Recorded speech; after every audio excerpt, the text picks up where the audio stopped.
Tahukah kamu bahwa sepak bola awalnya dibawa ke benua Afrika dengan tujuan untuk menjajah dan menundukkan? Ya, saudara-saudara, apa yang kita saksikan hari ini sebagai seni di atas lapangan hijau, mulanya adalah instrumen kontrol kolonial.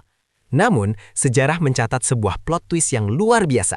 Sepak bola justru berbalik menjadi senjata taktis mematikan yang mengguncang dominasi Eropa. Selamat datang di sebuah kisah epik di mana para atlet Afrika memutarbalikkan keadaan, meruntuhkan arogansi penjajah dengan menciptakan gaya permainan dinamis, tak tertebak dan kolektif. Bersiaplah, karena ini adalah cerita tentang perlawanan, kebanggaan, dan taktik jenius yang mengubah wajah olahraga tercinta kita ini selamanya. Mari kita putar waktu kembali ke akhir abad ke-19. Angin kolonialisme berhembus kencang melintasi tanah Afrika. Para perwira militer Eropa tidak hanya membawa senjata, tetapi juga sebuah bola kulit bundar. Bagi mereka, sepak bola bukan hiburan, melainkan alat peradaban. Sebuah metode untuk mengajarkan disiplin yang kaku, kepatuhan mutlak, dan aturan ketat kepada penduduk lokal. Di mata penjajah, mengajarkan cara bermain bola yang terstruktur adalah cara menanamkan mentalitas tunduk pada otoritas bangsa Eropa. Mereka membangun lapangan dengan garis lurus yang tegas, melambangkan batas-batas kekuasaan yang tidak boleh dilanggar oleh siapapun. Setiap pertandingan di era awal ini diatur layaknya sebuah baris berbaris militer. Taktik Eropa pada masa itu sangatlah mekanis, mengandalkan formasi kaku tanpa ruang untuk kreativitas individu. Para pemain pribumi yang direkrut dipaksa membuang identitas mereka. Mereka diajarkan berlari hanya dalam garis lurus, mengoper sesuai instruksi baku, dan dilarang keras menunjukkan ritme alami mereka. Ini adalah sepak bola sebagai bentuk pengekangan jiwa. Eropa sangat percaya bahwa dengan menguasai cara penduduk Afrika bermain di lapangan hijau, mereka bisa menguasai pikiran dan raga mereka sepenuhnya.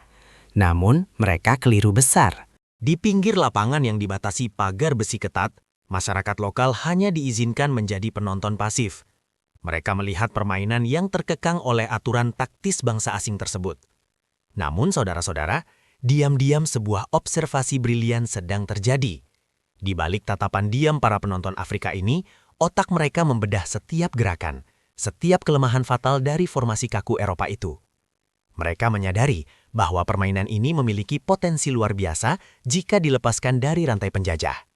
Sepak bola mulai dipandang sebagai panggung di mana kelak mereka bisa membuktikan keunggulan fisik dan taktis mereka di mata dunia. Di luar tembok stadion kolonial, di tanah lapang berpasir dan gang sempit, revolusi taktis itu pun meletus. Tanpa sepatu dan tanpa instruksi taku dari pelatih Eropa, para pemuda Afrika mulai memainkan bola dengan cara mereka sendiri. Menggunakan bola gulungan kain, sebuah gaya permainan baru lahir. Gaya yang mengandalkan kelincahan luar biasa, keseimbangan yang menentang gravitasi, dan ritme permainan yang mengalir seindah tarian tradisional. Mereka secara perlahan membajak olahraga tersebut, menyuntikkan jiwa Afrika yang bebas ke dalamnya, dan mengubah formasi mekanis Eropa menjadi aliran energi yang sangat eksplosif. Klub-klub independen bentukan masyarakat lokal mulai bermunculan bak jamur di musim hujan.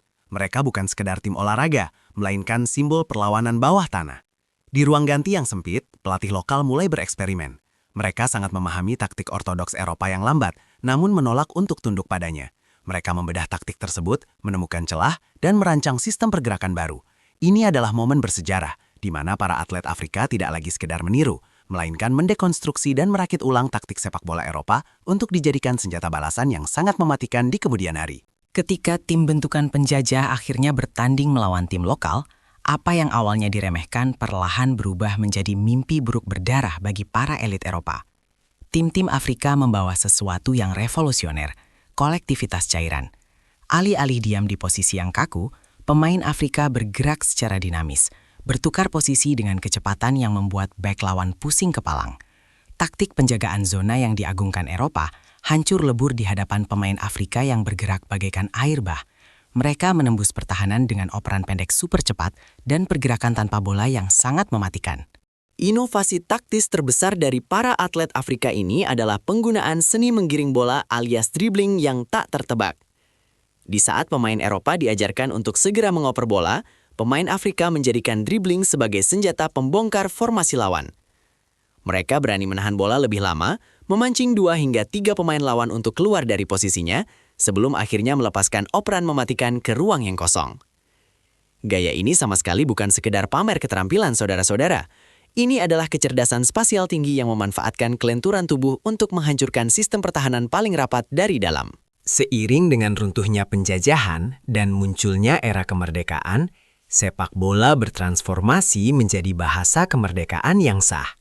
Dari sudut kota Kairo hingga pesisir Dakar, kemenangan di lapangan hijau adalah deklarasi kebangsaan. Tim nasional dari negara-negara merdeka mulai dibentuk. Mereka tak lagi membawa nama kolonial, melainkan mengibarkan panji kebanggaan mereka sendiri. Taktik mereka kini mencapai tahap kematangan, sebuah evolusi sempurna dari penggabungan disiplin yang mereka pelajari secara paksa, dipadukan dengan kecepatan dan keberanian murni jiwa Afrika.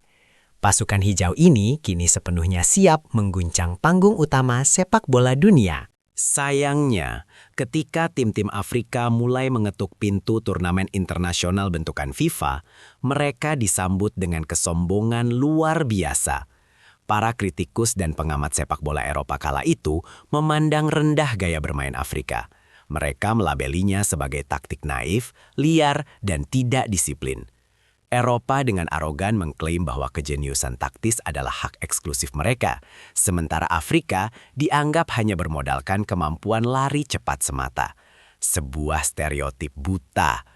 Padahal mereka tidak menyadari bahwa apa yang mereka sebut ketidakteraturan sebenarnya adalah jebakan taktis asimetris tingkat tinggi yang dirancang khusus untuk menghancurkan kelambanan mereka.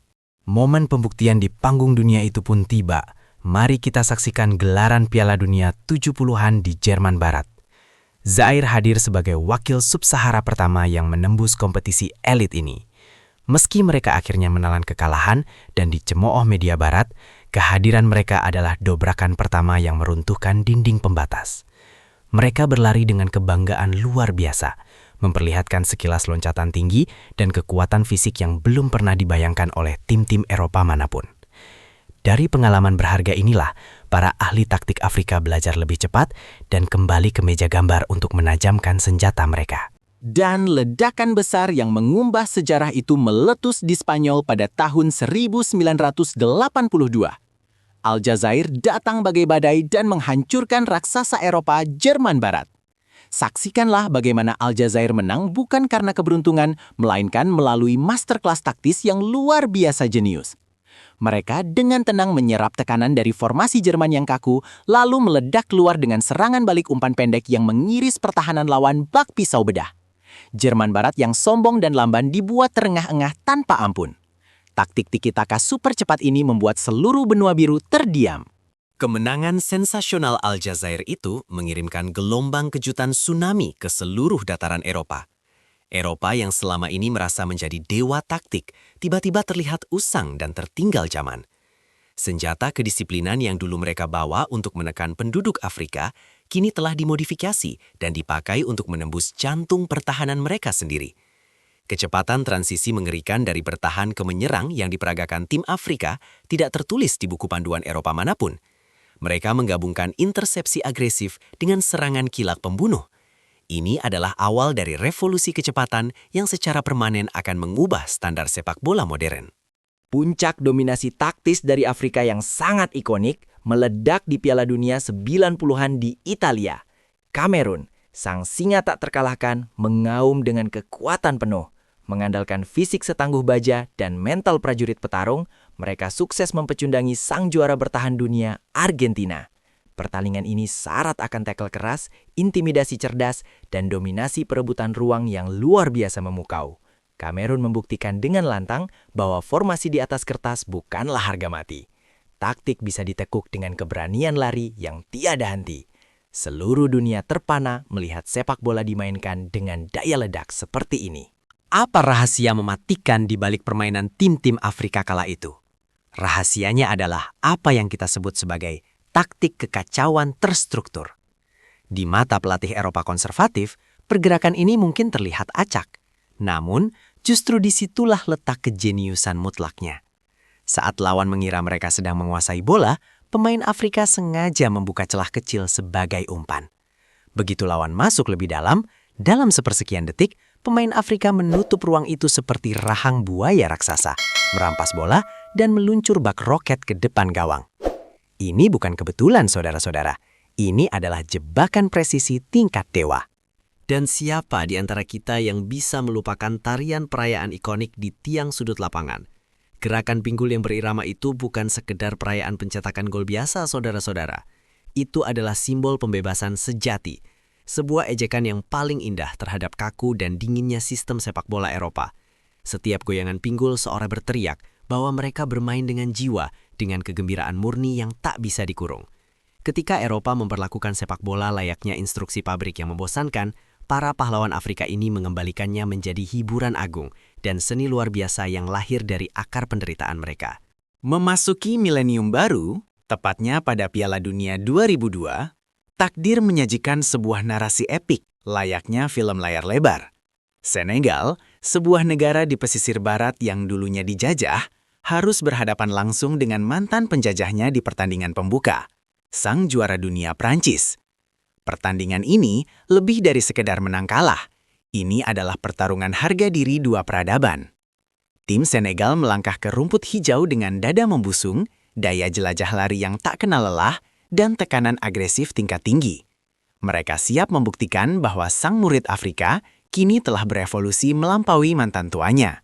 Dan keajaiban luar biasa itu pun terjadi, saudara-saudara. Melalui skema serangan balik kilat yang merobek jantung pertahanan, Senegal sukses menjatuhkan raksasa Prancis ke atas lutut mereka. Stadion bergemuruh sangat keras. Sebuah benua bersorak menyambut kemenangan paling emosional ini. Tumbangnya Prancis adalah metafora sempurna tentang bagaimana senjata taktik yang dulu digunakan sang penjajah telah berbalik menghancurkan mereka sendiri. Kemenangan mutlak ini dengan lantang menegaskan kepada dunia bahwa gaya Afrika dengan kecepatan gila, kekuatan atletis absolut, dan kecerdasan transisi kini menjadi syarat wajib bagi siapapun yang ingin menaklukkan sepak bola level tertinggi.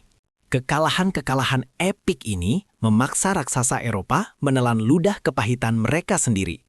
Klub-klub elit dari benua biru akhirnya sadar, taktik kaku mereka akan segera punah jika tidak dipompa dengan dinamisme khas benua Afrika. Akibatnya, terjadilah eksodus besar-besaran. Ratusan pemandu bakat Eropa berbondong-bondong terbang ke jalanan berdebu dan desa-desa Afrika untuk mencari pemain jenius. Eropa yang seabad lalu datang memaksa Afrika bermain dengan aturan mereka, kini justru harus datang memohon talenta-talenta Afrika yang memiliki fisik baja dan insting liar demi menyelamatkan klub-klub mewah mereka dari kehancuran taktis. Silakan kalian lihat susunan pemain di klub-klub paling elit Eropa saat ini yang menjuarai berbagai trofi bergengsi. Nyaris tidak mungkin menemukan tim juara dunia tanpa adanya mesin penggerak utama yang berdarah Afrika. Mereka adalah gelandang bertahan yang melahap serangan lawan sendirian, sayap pelari cepat yang merobek formasi modern, dan ujung tombak mematikan penghancur bek tengah lawan. Gaya bermain sepak bola modern masa kini dengan tempo pressing tinggi dan serangan balik tanpa ampun sebenarnya tak lain dan tak bukan adalah hasil adopsi mutlak Eropa terhadap taktik daya tahan atlet-atlet Afrika. Sungguh tragis, namun luar biasa ironis bagi benua biru. Senjata kedisiplinan yang seabad silam mereka rancang dengan sombong untuk menundukkan mental penduduk lokal, kini tergenggam erat di tangan para keturunan bekas koloni tersebut. Sepak bola bertransformasi menjadi panggung megah, di mana Afrika membuktikan superioritas mutlak mereka tanpa perlu mengangkat senjata mematikan.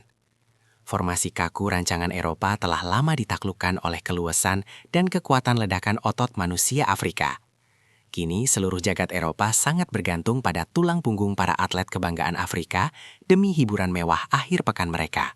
Kisah menakjubkan ini menjadi bukti abadi bahwa olahraga tidak pernah hanya tentang mencetak gol.